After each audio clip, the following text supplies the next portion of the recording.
BSMMU হাসপাতালে আছেন সহকর্মী সম্রাট আনোয়ার, তার কাছ থেকে জানবো বিস্তারিত। সম্রাট, কবির মরদেহ কোথায় নেওয়া হবে সিদ্ধান্ত হয়েছে কিনা, এবং সেই সাথে তাদের শুভাকাঙ্ক্ষী আত্মীয় পরিজন কারা এসেছেন সে ব্যাপারে কতটুকু জানতে পেরেছেন?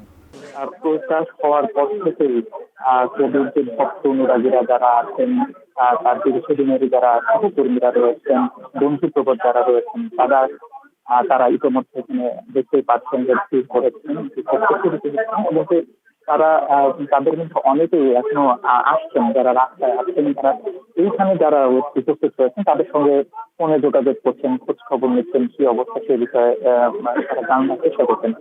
আরেকটি বিষয় জানিয়ে রাখি, যেটি আপনারা আগেই জানেন যে দীর্ঘদিন তিনি কিন্তু পরিবার থেকে দূরে থেকেছেন, এবং পরিবারের লোকজন যারা আছেন তাদের থেকে মূলত একটু আলাদা হয়ে থাকা, এবং সে কারণে এই যে কবির প্রয়াণের পর তার কখন কোথায় জানাজা হবে, কোথায় দাফন হবে, সেই বিষয়ে আসলে স্পষ্ট করে এখান থেকে জানা সম্ভব হচ্ছে না। কিন্তু ইতিমধ্যে এখানে পরিবারের জানানো হয়েছে যে কবির যে ছোট ভাই তিনি নেত্রকোনাতে রওনা হয়েছেন, এবং তিনি প্রতিমধ্যেই রয়েছেন। তিনি আসতে এখান থেকে একটা সিদ্ধান্ত হবে যে কবিকে এখান থেকে কোথায় নিয়ে যাওয়া হবে, কোথায় রাখা হবে, এবং কোথায় দাফন তার সম্পূর্ণ হবে।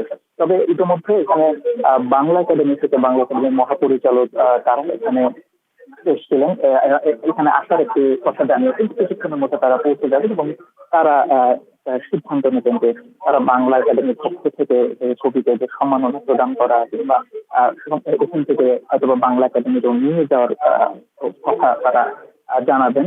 এবং এখন পর্যন্ত তারা যেটি বলছেন যে তারা চেষ্টা করছে যে এখান থেকে তারা নিয়ে যেতে চান, যে বাংলা একাডেমির প্রাঙ্গণে কবির মরদেহ নিয়ে রাখা হবে, এবং সেখানে হয়তো যাতে আপামর জনতা যাতে তাদের শ্রদ্ধা কবির প্রতি নিবেদন করতে পারেন, সেটার একটা চেষ্টা তারা করবেন।